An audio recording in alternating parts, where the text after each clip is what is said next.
What up? What up? That's so funny. This is so representative of my life. I was chilling, taking my time to 30 seconds ago. I realized, oh crap, I didn't hit this thing. Bada bing, bada boom. We just out here chilling. What up? I don't want much of nothing. Just trying to get into the habit of going back live again. Next week, most likely, we'll be starting Bible study again, finishing up Peter, and then going on. Sorry, getting my life together. But I figured I would get on, chit chat for a little bit, see what is popping, seeing how everybody is doing. Hold on, I'm trying to pull up the Bible because I am a Christian. But yeah, I hope that everybody's doing well. Like I said, just thought I would get on here for a little bit. Won't be before you long, as they say, but always are. Yeah, just wanted to get and chat with you. Wanted to see what was on your heart, share some random thoughts of mine, and then, like I said, I'll be out your way. I was thinking earlier this week about clarity. And I don't know if clarity is actually the word, but maybe it's more so certainty. Like I'll need for certainty. I'll need to be certain.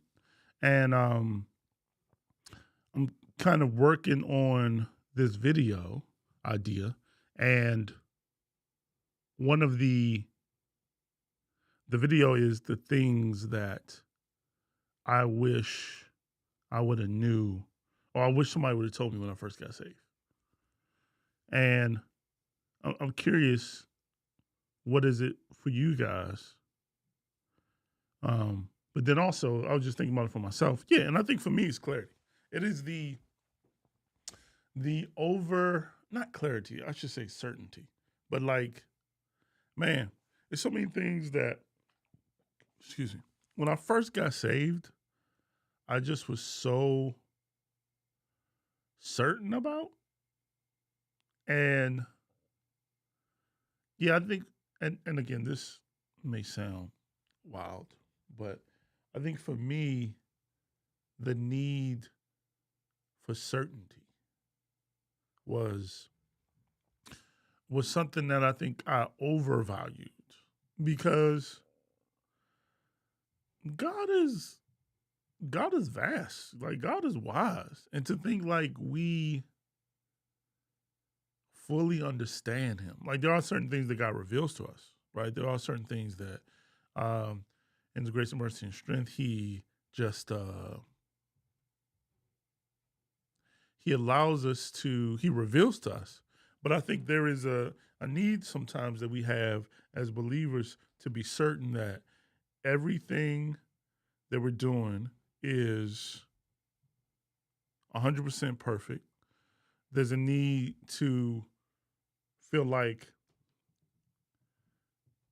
even the things that we think we understand about God, the things that I thought I understood, I said this before, I'll say it again, like the older I get, the more I realize I understand in a Christian context it sounds bad, but like I don't know God as much as I thought I did. He is more vast than I could have. Yeah, it's almost insulting that I thought that I could comprehend him in any type of way. Hold on, I'm trying to pull this thing up. But yeah, he's like, the more I look, the more I'm like, man, I don't know him the way that I thought. And that brings me to what up? That brings me, that's a blessed thing around. Yeah. And that brings me to more of a desire and a curiosity to want to know him more. And that's, again, I'm thinking about things that I wish somebody would tell me when I first got saved. It is, we put, again, I know it sounds bad, but we put too much stock in certainty, because even the things that we think we're certain about, we're either, a fair amount of those things, as you go on, you find out that you're wrong, or you grow and mature. I'm trying to think of certain things that, like, yeah, like I grew up in Word of Faith. Like, I grew up in Word of Faith, name it and claim it, and all that type of stuff. And for me, that was Christianity. It was not Word of Faith. It was not like, this is the way that some people think about God. No, this is what it means to be a Christian. And it wasn't until I got older and kind of grew in a little for myself that I began to understand, oh, that's just, no offense, but that's just Kendall Hagen.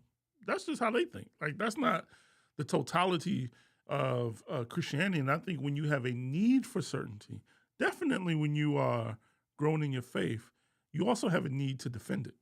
And then that stops you from growing, because it's like, I don't know. I think we do the same thing in life. There's a fear to be wrong, right? Nobody wants to be wrong. We all want to make the right choices and right decisions. But I think that even gets blown up when we become believers, because it's like, now you see, it's just our culture. You see a whole bunch of other believers who are faking about being certain, and you're not certain. And then, so you feel like, okay, what is wrong with me? And that's the thing. I feel like the thing that we call faith is fake certainty. It's like, faith is based on something. And and that's, we had this conversation a while ago just about what faith is. Again, it's so generally accepted that I don't even know if it's worth trying to undig up that ground. But this thing that we have, that faith is belief, that if I just believe it, it doesn't have to be real. Me believing it makes it real. That's not faith. That is not faith. Faith is based on evidence. I was reading this great book. Dang, I was gonna try to see if I had it. It's called The Guy Who's There. Last name Carson.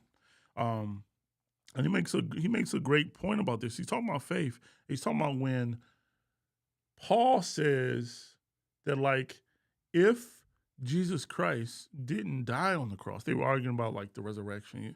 And he was using this example, like, if Jesus Christ did not die on the cross, then we're short. You know what I mean? And so he was bringing up that point up to say, like, faith is based on a reality. Faith is not, I'm believing something and therefore I believe it. It becomes reality. Now, that may be some manifest other stuff, but that's not faith. And and believing something that does not exist is not wrong. But what makes faith is, I believe it so much that I will remain faithful to it. It is belief that provokes me to action. And faith is not a exclusively Christian concept. Like, it was either the Romans or the Greeks. They had a god of pistis, or a god of faith. Faith, pistis is like faith in Greek. And so when Jesus would say, your faith has made you well, nobody was ever like, what is that? What is faith?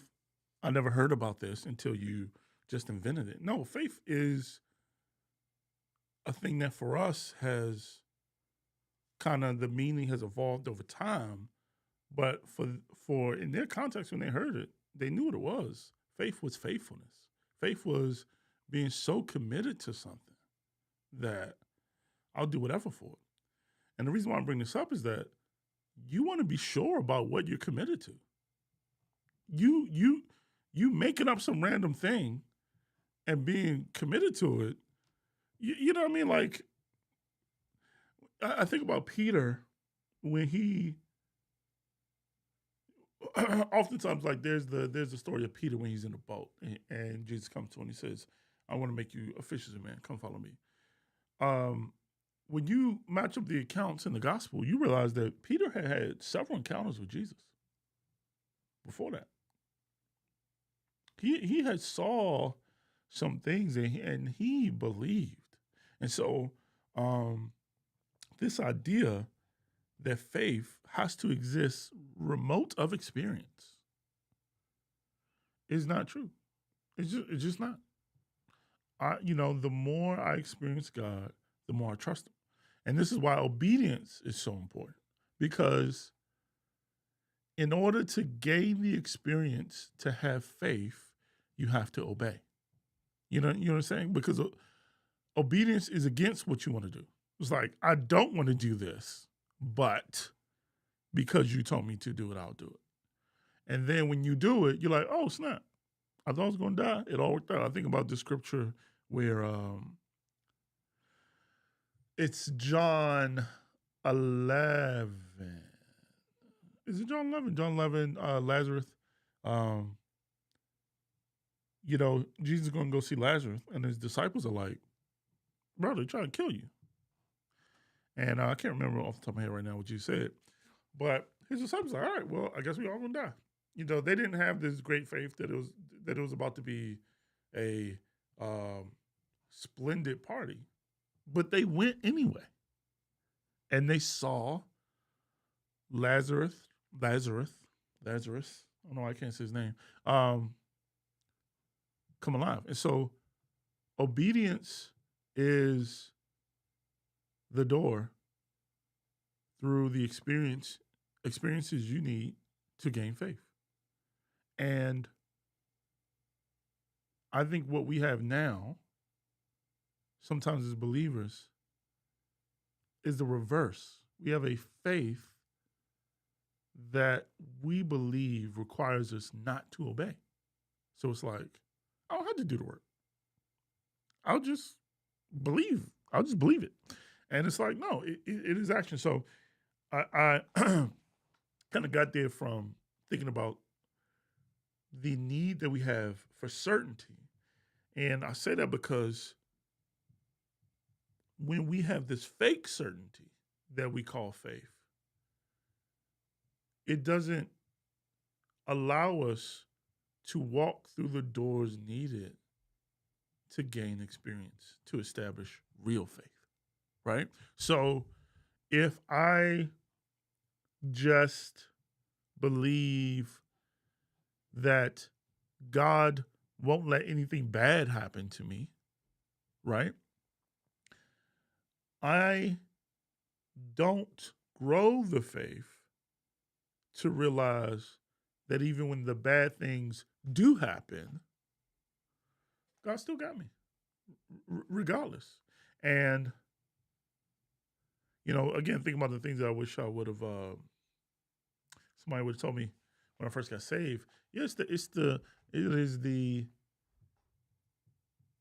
do not put too much stock in certainty, the overratedness of certainty. Now, people can take that far and, all sorts of wild places. I'm not talking about like not believing in God, but sometimes as a believer, when you come in, you do have doubts. But again, if our faith is fake certainty, we don't have it acknowledge that we got doubts.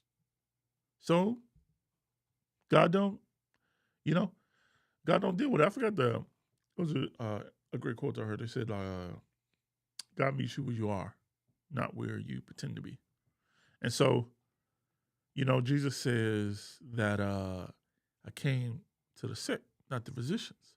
But in our world of fake certainty, we're all pretending to be physicians.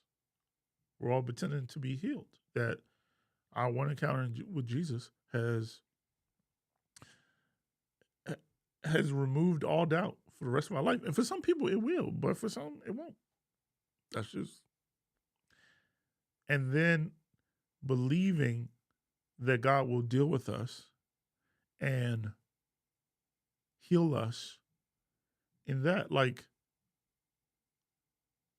God loves you. So why not bring your wrong to him? Why not bring your failure to him? I think my Galatians, Paul says, what you started in the spirit, we now finish in the flesh. Like, he saved you in your foolishness. And then we get saved. And we I don't know, we try to act like we got it all together. Like, there is no, like, we are certain about everything. No. He saved you in your foolishness. Guess what? He know. He know that, you know what I mean? You know my favorite phrase is God knows you're dumb. That has encouraged me plenty of times. Like, God is not holding me to his level of foresight. He knows that I'm trying to do the best I can with the limited information I got. That if he tells me to do something, I'm going to do it. And sometimes in the midst of trying to do the right thing, I'm not talking about like buck wild around our center, but sometimes in the midst of trying to do the right thing, I may make mistakes. And I'm not going to hide that. I'm going to embrace that so that I can learn. I don't know if it makes sense, but I think sometimes we take so much of our relationships that we have with people and we take that same approach to God. Like, I know sometimes people say, like, depending on the relationship that you have with your father, it can maybe cause you to sometimes struggle with embracing the fact that God is your father. But I think sometimes if you are not transparent with people, maybe you might have issues being transparent with God. Because it's just an unconscious thing where we might feel we're just so used to being defensive. And I think, like, part of that freedom is like giving God everything. Like, we always say that as Christians, but what does that really mean to give God everything? Like, what does that practically look like? And I think what I have learned in that is that looks like effort. That looks like trying to be honest with God in everything, trying to express how you really feel, express your frustrations, express your doubt, your worries, your fears. And, and sometimes he may rebuke you, correct you, whatever, but he's not going to leave you. He's not going to leave you. The only thing I feel like people say this a lot. I was yelling at God. I was cursing God out. I don't play those games. Maybe. Whatever. Teach his own. But nah. God is loving and he's merciful. But no, I'm not going to be here like, God, you owe me. No, God has been, he's been more than good. Doesn't owe me anything. There's a bunch of things that I don't understand. But what I know is that God is faithful. And so, yeah, I think going back to the certainty thing, one of the things I wish somebody would have told me, but when I first got saved, is to be selective. Maybe that's a better with what you'll be certain about, because you'll always have so much that you need to learn. You'll always have so much that you will be growing in. But yeah, I don't know. Let me know your thoughts. I'm just asking, what is something that you wish somebody would have told you when you first got saved? I'm working on a video. I'm curious you guys' thoughts. Things I wish people would have told me when I first got saved. And for me, that's one. Just like, be selective on what you choose to be certain about, because there's going to be a lot that you will you have to grow in your understanding of, for sure. For sure. What else? What's something else that I wish somebody would have told me when I first got saved? Uh, you know what? You don't have to be a leader. And what I mean by that is like, I do feel called to lead. I mean, I don't know. I get weird about that stuff. But um, what I mean by that is like, there's this thing, and I think it's cultural that sometimes we do where if somebody gets saved and they start taking God, definitely if you're in youth, if you're youth, young adults, more so youth, but even young adults, it's like if you get saved and you start taking God seriously, next thing you know, you you got a mic in your face. Next thing you know, you lead the group. And there is sometimes value to that. Like sometimes that really does help people, like being able to um, kind of connect in that way and kind of grow. Because I think the thought is that like if they give you some type of giving you ownership, right? So you get saved, you're serious about your faith, and then it's like they want to connect you and you to have some type of ownership. And so before you know it, I mean, you're still trying to grow in your faith and understanding, and you're like leading, leading the Bible study. And again, everything doesn't look the same for everyone, but I don't know if that should always be the case. Like we need to emphasize discipleship. Me and my wife was talking about this scripture where Paul is talking about when he first got saved, he went somewhere for 3 years. I was just there studying, learning God. And then he went somewhere else for 14 years, which I didn't even realize. Um, and it's not this thing when you have to,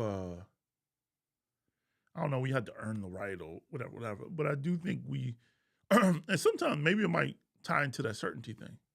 I do think we push people, we don't disciple them.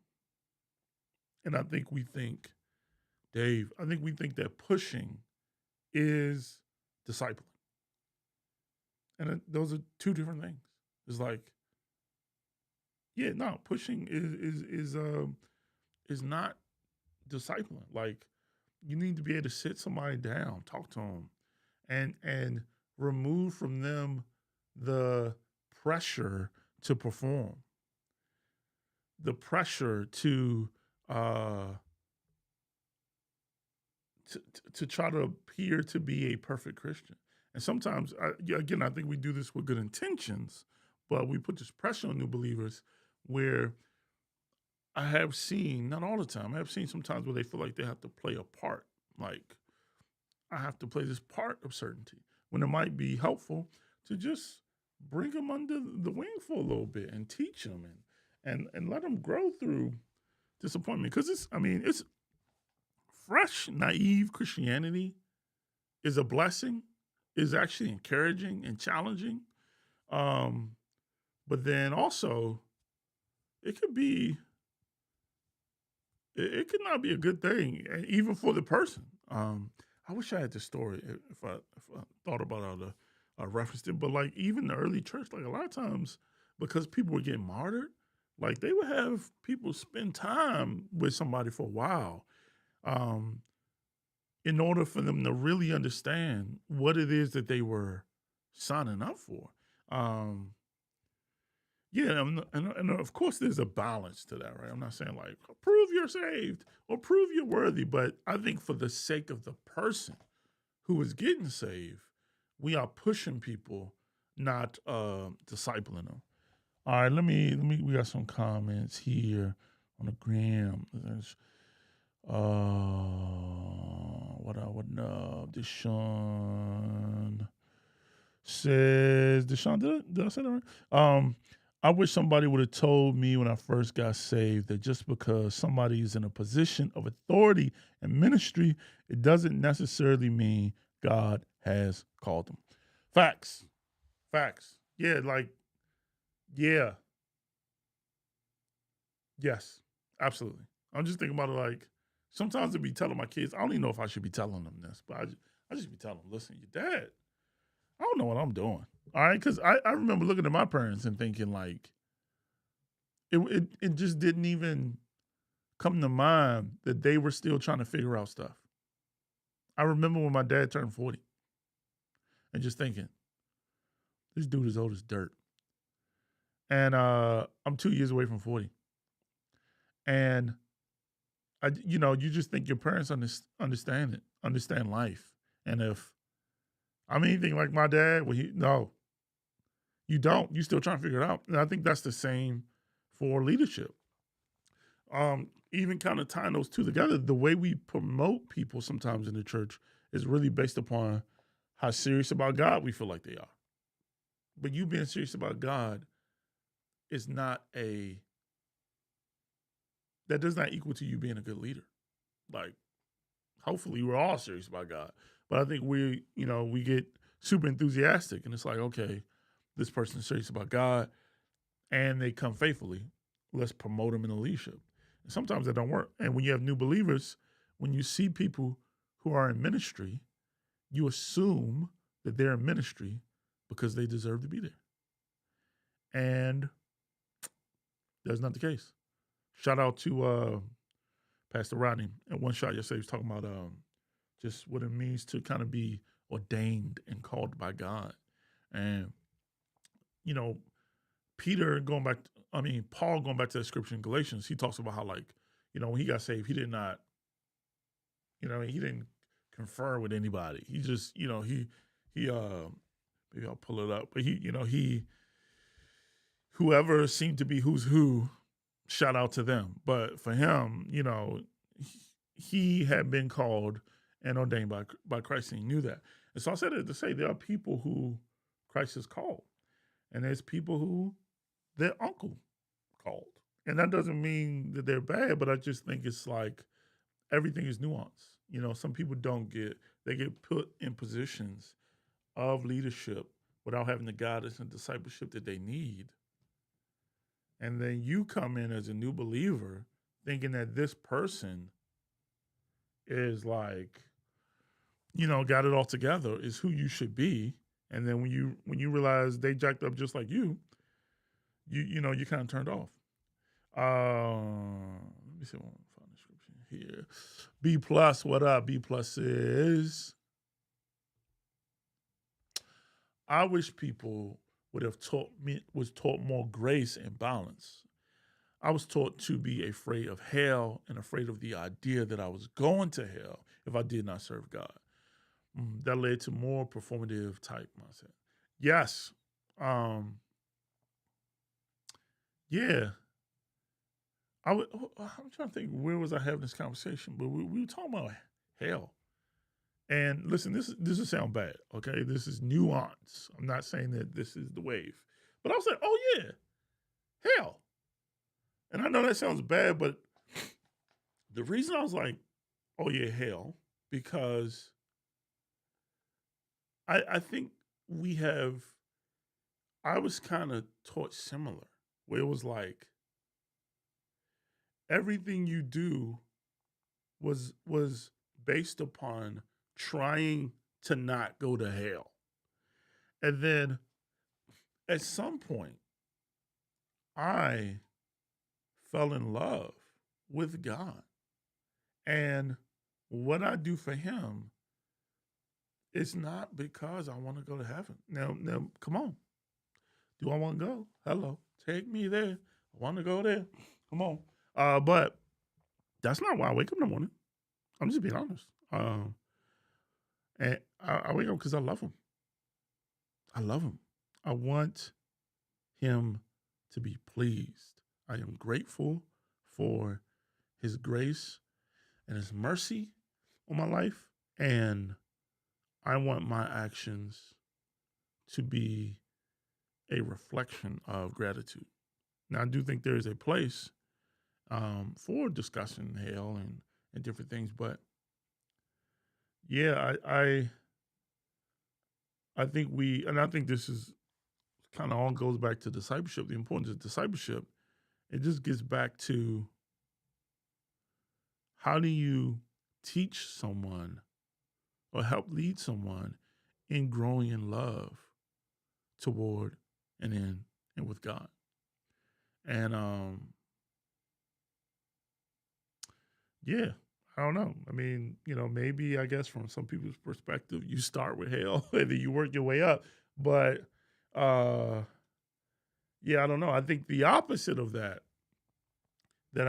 I was not taught, but I have seen taught. It's like this thing that like nobody's going to hell, and you just play games with God and do whatever you want, and grace is just like a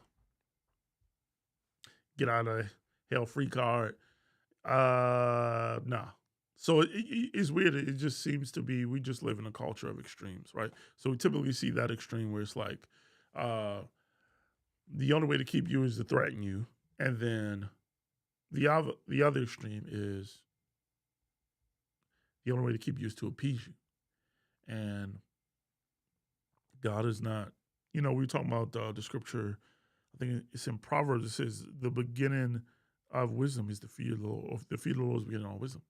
And I agree. I mean, I think that's true. I think, there is a healthy fear of reverence, right? And knowing that God is holy, but it's also knowing that, God made hell. I always say this, one time I got mad, I punched the wall and I broke my knuckle. And I was just mad and I just I hit the TV, like an old box TV. And the TV, the TV was like, what was that? The TV was like, get up off me. Did somebody tickle me? And I broke my whole knuckle. And I had a cast, and I had just started a new job. And I had to go there on my second day with a cast on my hand, looking like I'm doing cowabunga all day. And then they gonna ask me what happened. And I didn't want to lie, so I had to be like, I punched the TV. And they was probably like, dang, what type of dude do we just hire?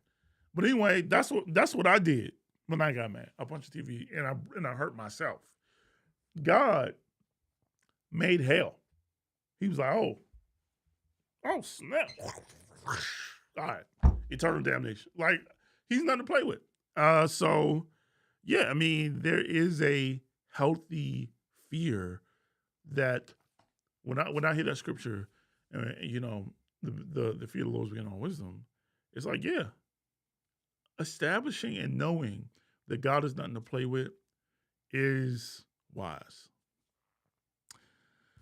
Do we overemphasize on hell? I mean, I think God is nothing to play with separate from hell. Like, hell is a bad thing. I mean, it's horrible. But like, God is still no joke. God is like, if you go through scripture and you see the type of things that he did, like God is he's not nothing to play with. It's terrifying. And so yeah, realizing that he's nothing to play with is definitely beginning wisdom. I think along with that though, once we move in wisdom, I think we have to really seek understanding, and then from understand the relationship, and then really help people grow in their love for God. B plus says, I like how Darius Daniels put it. Hold on, I keep putting this thing away. Living for the Lord is not only just a good way to die, but it's a better way to live. Come on, somebody. He explained that even in heaven, he explained that even in heaven, if heaven was off the table, he still wouldn't please him. Like, and that's the thing. Yeah, it was definitely a little fatback, great TV. I don't know what I did with it, but it just was like, bruh. And that's the thing about that. Like, one of the things that we try to do, and why I want to have this conversation, because I do think, and I could be wrong. I'm not even saying this is truth. This is my obsession that I could be deceived in. I think if more people understood, I think if people understood God, they would love him.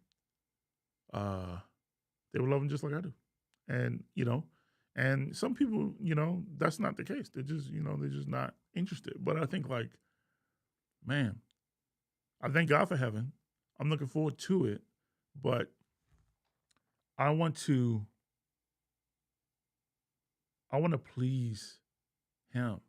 You know what I mean? Like you ever saw somebody that does everything for somebody else, that does everything for everybody else? And maybe, there's like a phrase, or what's the phrase? Everybody say always check on your strong friend. Um, yeah. But I think like, and they say that because sometimes when it seems like people have everything, it's going to seem like they're strong. Everyone is always pulling on them, but nobody asks them, yo, what's up with you? And of course, I'm sure God is straight and he's good, he's God. But it's like, all we do is ask him for stuff. Literally. All we do is ask him for stuff. And it's like, he is merciful, he's kind. And then sometimes when we don't get the stuff that we want or we thought that we should get, we deserve, we be like, God, you're not fair. And it's like, yeah, he's not fair. That's why you're alive. And that's why, yes. And so it's like and I'm sure there's a bunch of other people, I'm not the only one, but I think like my thing is I want to try to give back to him. I think about, which I still can't even do outside of him. You know what I mean? I can't do that outside of God. It's like I can only. You mean like I think about when David was doing the temple, and he was like, I'm gonna build God. I'm gonna build your temple. And God was like, no, but like David, even if he was going to build God a temple, he could have only built God a temple with the resources that God gave him. You know what I mean? So even though my response to do something for God, I still need him for it. It's just like, yo, I want to live a life that is pleasing to him. I want to live a life that he finds fruit in. You know what I mean? That is the truth. Hey, what's up? So what are some other things? I'm out here. I'm just rambling on, but what are some things that maybe you wish you would have known or somebody would have told you when you first got saved? So far we got just certainty. We got over emphasizing hell and damnation. We got that people in leadership doesn't mean that they're perfect just because they're in leadership. Is there anything else that you wish people would have told you when you first got saved? B plus, you're talking good tech. I want to give back to him. That's why I love the praise and worship portion of service. Come on, somebody. That's our opportunity to give our best attempt to praise him back. Don't use my comment. Okay. I had to scroll down. I didn't realize these comments was here. Okay, I'm sorry. No governments. All right, my bad. I got distracted. What else? Some things you wish people would have told you when you got saved. I'm gonna try to think of something else. And if you hear, just hit the like button. It just lets people know that we are live. Actually, yeah. All right, anyway, I was about to go on this whole rant, but something else that I wish I want to do a series. Okay, I don't know if I'm gonna do this, but maybe things I wish people would have told me when I first got saved. Things I wish people told me. It's too long of a title, but like Christian dating, and then also Christian marriage, and then also Christian raising kids. But look, that's a weird title. I just got to figure out the title. But it's like I realize I'm just thinking about it now. Y'all can tell me if you think different. Christianity, it's like that family that does not talk. Like, we hang out, but we don't talk about life. You know what I mean? You got like families who like sit down and talk about life and the birds and the bees. We're the body of Christ. We don't do that. We don't talk about sex. I mean, we talk about marriage, but we talk about it in a very like sanitized way. Raising kids, we only talk about it in a way that's like anxiety inducing. Make sure the devil don't get your kids. Same thing with dating. It's like it's so much like life stuff that is necessary that we don't talk about. We just like, figure out Jesus got you, good luck. All right, non-government says, I wish I knew that life would not be easy. That is a fact. There is this idea that like,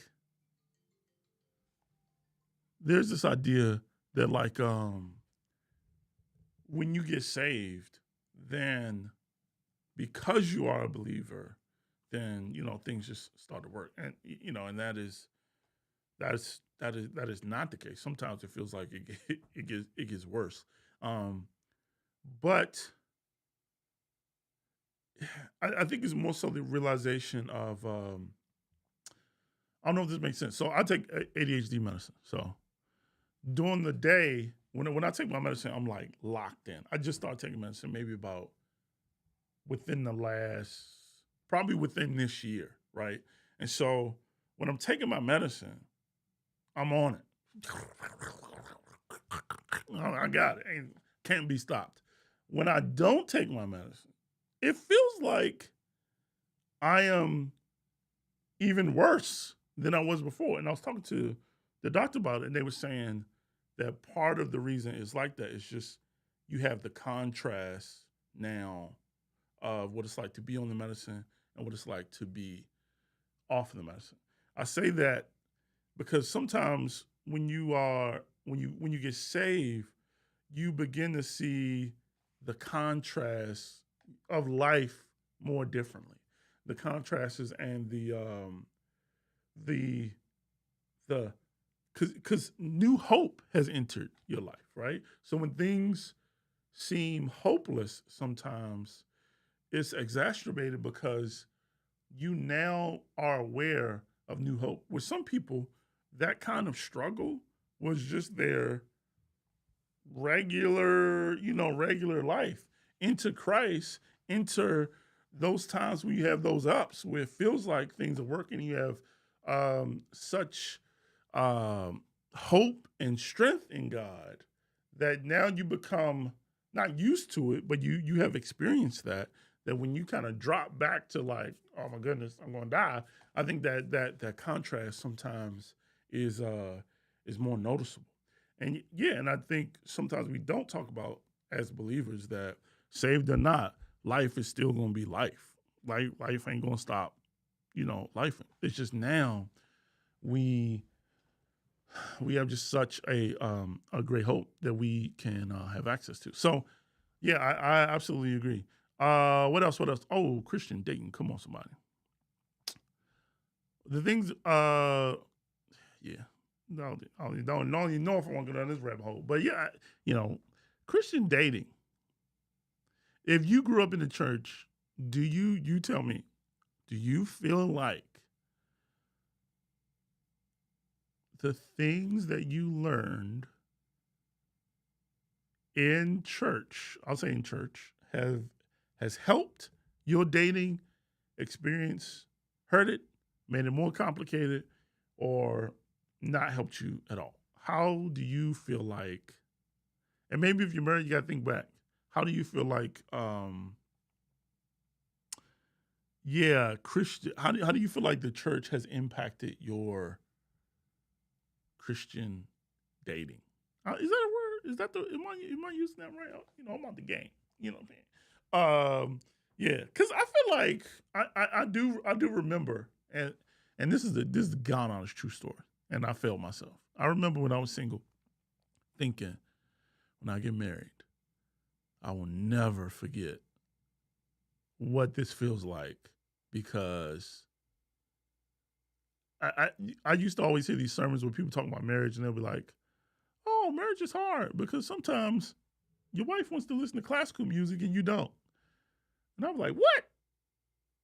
And it just felt like that married people had forgotten about what it was like to be single.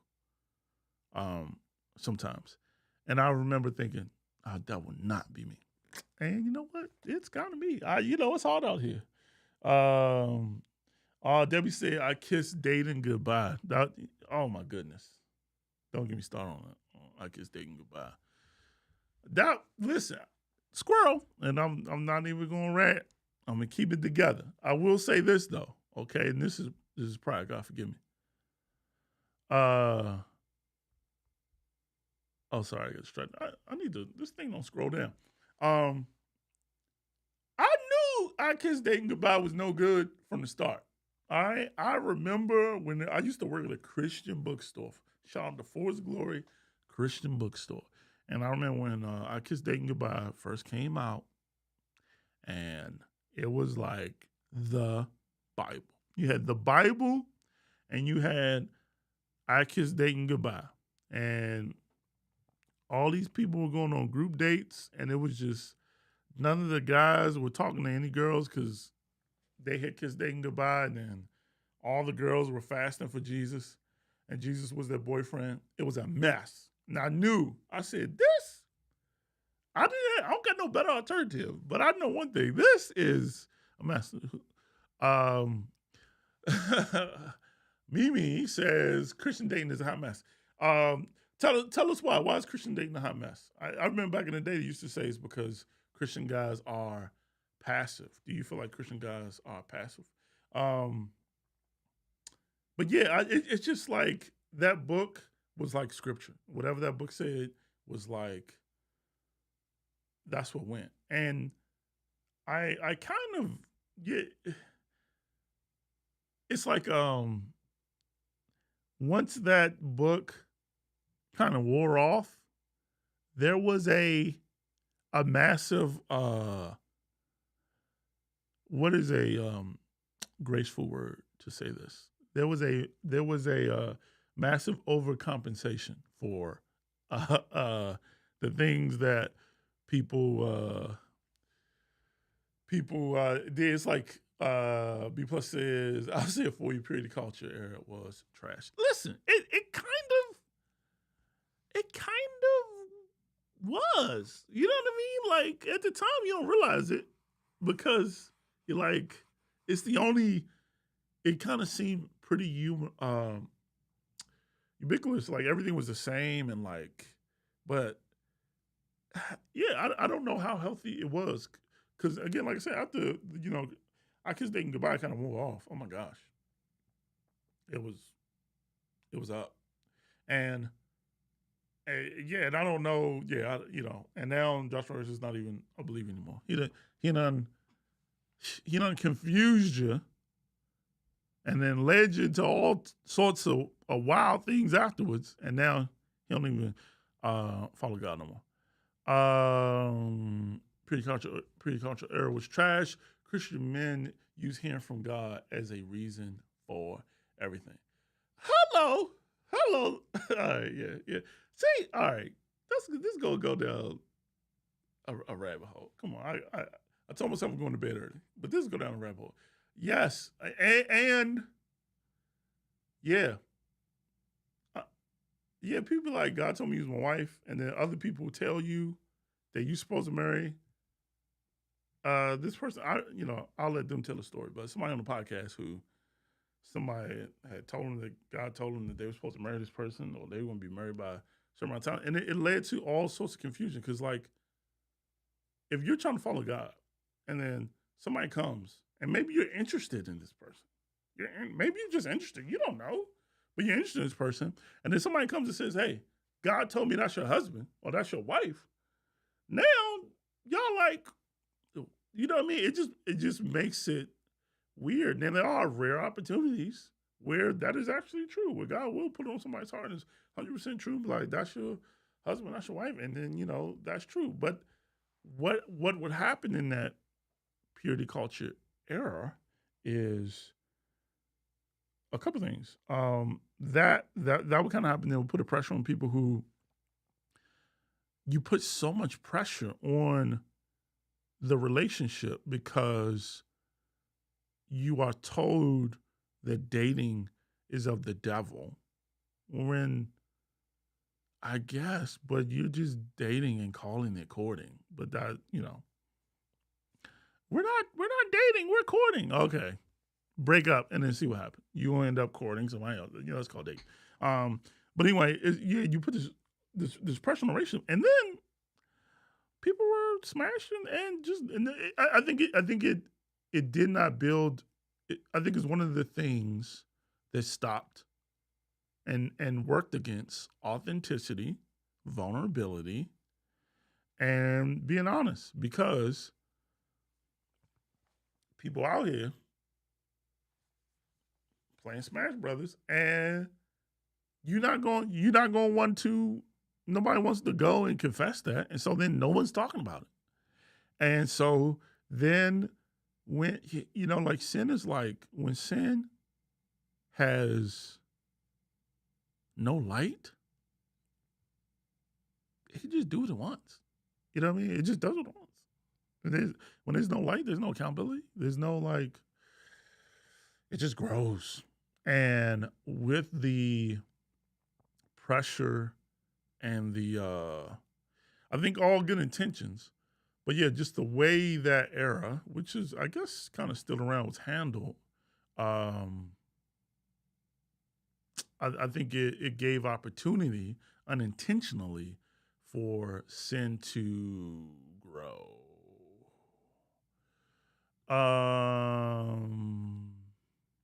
J.E. says, I remember you once said that you were an introvert. I'm an introvert. I'm an ultra introvert. I'm with you. We here. Do you ever feel convicted between wanting to isolate and be alone versus being there for people? Is keeping to yourself contrary to God's will? Come on, that is a great question. Thank you. That's a great question. Get me off this dating thing. This dating thing is toxic. This is a great question. Yes, it is. It is. And it's it is. I can't even it's the thing, it was one of the many things that I have to work on as a believer. Because I don't think it means that you can't have any time to yourself, right? So it's not like but if you say you're an ultra introvert, I'm an ultra introvert. And sometimes this, if you're an introvert, people take your introvertness as you don't want to, what is the word? As off-putting. Like you don't want to be with them. Or like you don't, I don't know how many events I go to. I remember I used to go to places with my wife, used to go to a job and a cookout. And they'd be like, why are you not talking? I'm like, I don't got nothing to say. You know what I mean? Like, you know what I'm saying? And I have the type of personality where it's like, I hate being forced to do something. So the more I would go places and they would be like, why are you not talking? All the more I'd be like, well, look, I definitely got it. I'm not even going to pretend like I got something to say now. But I have gotten convicted because you are the light. And I know sometimes we tend to serve, or we tend to operate in a version of Christianity that is B plus. Oh man, I need to go out too. I need to go to bed. But we tend to operate in a version of Christianity that works with all our comforts and is very convenient. And definitely, if that comfort is not sin. You know what I mean? Like, it's not a sin to be an introvert. It's how God made you. That you need that energy to yourself. And so it's good to have that, but it's just a matter of balance because you all are light. And I think sometimes we underestimate the amount of influence that we have on people's lives.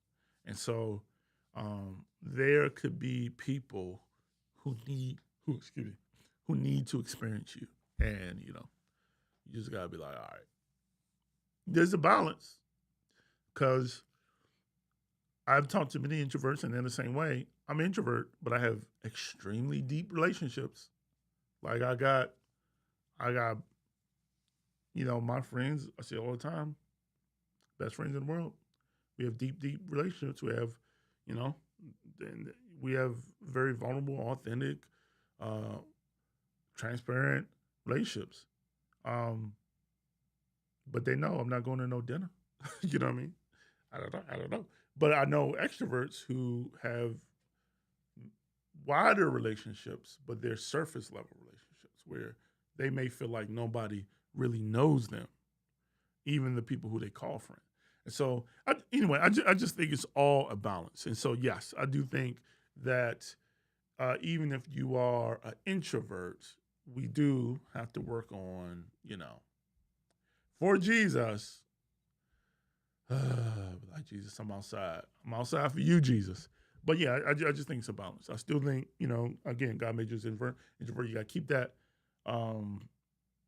That's part of you, but it's also everything in life is a balance. So, all right. What else?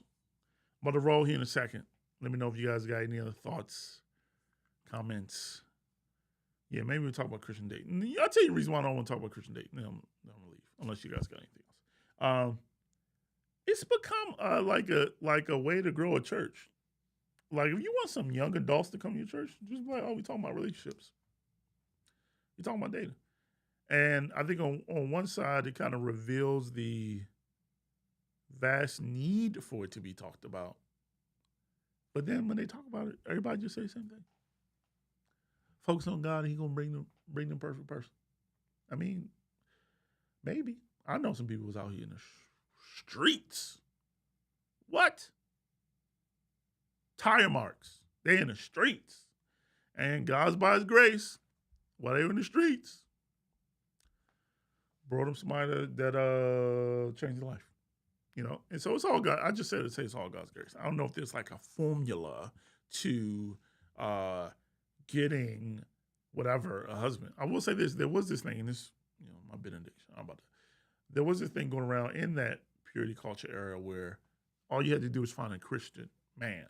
Specifically, I saw this geared toward Christian women. It's like all you have to do is find a Christian man, and if he's a Christian man, you're a Christian woman. That ain't true. Christian men crazy, you crazy, we all crazy. You know what I mean? You ever met any of God's children? We are all buck wild. We are buck wild. So, and we all love Jesus. We love Jesus 100%. Buck wild. So, I said this years ago, and I heard somebody say it, and I said I was going to name a book this.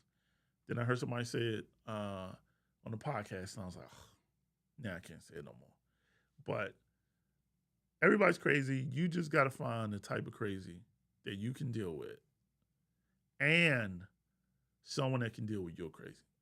And someone dealing with your crazy is amazing because you're crazy. And I had a fire book. It was gonna be called My Kind of Crazy. Come on, somebody, because that's what you gotta find. You gotta find the type of crazy that you can live with. Like, what I think what people don't realize, and what makes marriage and relationships so difficult, is that it is more commitment than chemistry. And we have our own Christian version of that, but it's still the same thing. People overemphasize chemistry than commitment.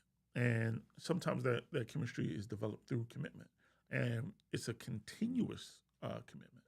And it's not an easy thing. And so when you are dating or in relationships,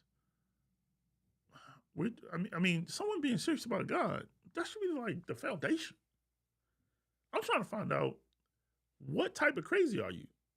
And if I can live with that, if I can deal with that, then Yeah, and then it's all God's grace because pray for my wife. Like your craziness will evolve. Like I'm not the same person that my wife married. So even if she fell in love with my type of crazy in that moment, I have evolved into a different type of crazy. You know what I mean? And people change and mature, and you have to be able to love the new version of them. Think about who you were at 10 years old or who you were 10 years ago. You're probably not the same person. And so um, that's the thing about marriage and it just being a commitment. It's a commitment to loving every iteration of that person. And, again, in Christendom, because we romanticize a lot of things, we have romanticized that like it's just gonna be like this. And for some people, it actually might. Um, but again, it goes back to the first thing we talking about as far as certainty is this idea that everything has to be the same. Everything has to always look this way. No, for some people, it be like that. For some people, it don't. One of the things I learned more as I see life and things change is you better love your relationship because you only looking at people's things from the outside. I'm not going to talk about this because everybody talking about it, getting tired of talking about it, or hearing about it. But this it's a good example for this. But Jada's talking about Will Smith thing, but like when they were giving all this marriage advice and they weren't even married. You know what I mean? This is what you need to do with your spouse. And this like you're not married. And that's the thing. Like there's a Christian version of that happens all the time. Like now, you don't know what goes on in people's house. And so I just mind my business, try my best to grow as a Christian. Love my wife, love my family, and not compare her, me, our marriage, dating, relationship, anything to anybody else. Because unfortunately, though we should be the most authentic, that's not the case a lot of times when it comes to believers. That authenticity is not something that we are necessarily known for. So, I didn't see this. That's real. How long did you wait to get married when you were dating a Christian man? Because they are in a rush. Yeah, are they in a rush? It depends on what you. I mean, I think that's a great question. I don't know if it's a certain amount of time. I would date longer than I'm engaged. I ain't doing no long engagement. I think me and Debbie was engaged. I think we're engaged for a year. I ain't doing no long engagement. Definitely, I'm trying to be a Christian. No. But I think it goes back to that question of like when they always say like, how will you know? And nobody ever really has a good answer for that because it's hard. It's not really a formula. It's like, and then sometimes some people think they know, but I think a marker is, do I feel safe committing to this person for the rest of my life? And do I feel like they will commit to me the same way that I'll commit to them? And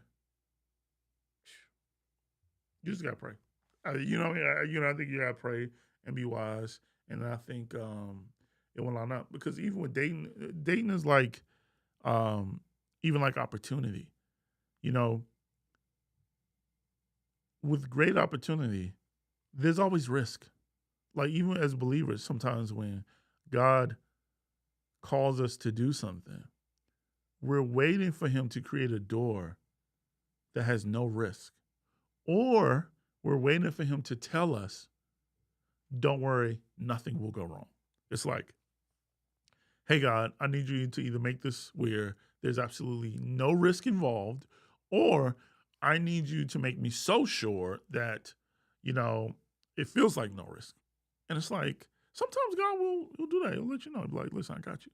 But then sometimes it's like, do you want it? You gotta jump. You gotta jump. You gotta jump. You gotta take the information that you got. And it comes with risk. And I think sometimes when it comes to relationships, people tend to do one of two things. They either underthink it, which sometimes Christian men, because of their loins, are definitely underthinking it. You're a Christian woman? I'm a Christian man? No. They either underthink it or they either overthink it. You know, your fears keep you we're calling it whatever, but we're really just trying to protect ourselves because we're afraid. And love requires vulnerability. And vulnerability is the opportunity to get hurt. That's why they call it vulnerability. You know what I mean? Like, that's the difference between transparency and vulnerability. Transparency is I'm letting you see what's going on. Vulnerability is you legit could hurt me. And I'm keeping my defenses down. And so, yeah. And when you're dealing with love and when you're dealing with great opportunities, you know, that's just how it be. But yeah. All right. Enough of my ramblings. Love, appreciate you guys. We got some great things coming later. I think I'm gonna spend this week kind of recording a bunch of videos. You guys actually helped me with one because one of them is things I wish people would have told me when I first got saved, and then the others were just gonna be recording a bunch of videos this week. So probably no video tomorrow, but podcast this Thursday. This Thursday, 9 o'clock with the guys. I still don't really know what we're talking about yet. But yeah, podcast this Thursday. And we'll see you then. And got a lot of videos coming this week. And then next week, I'm pretty sure, Bible study, finishing up. 2 Peter, where we left off. Because 2 Peter, you know, this is my benediction. I keep saying this is my benediction. But 2 Peter is 2 Peter, even chapter 2, the chapter we're going to be at next week, is wild. Because, yeah, you know, it gets into a lot of interesting stuff, like, yeah, like the book of Enoch. You know, Peter and Jude, they both kind of quote from the book of Enoch in 2 Peter, which is wild. And just the things that they're talking about is wild. But it also trying to understand, okay, what is this? How does this apply to my life? You know, this may be interesting and whatever, but how do I apply this? I think that is something deep to think about.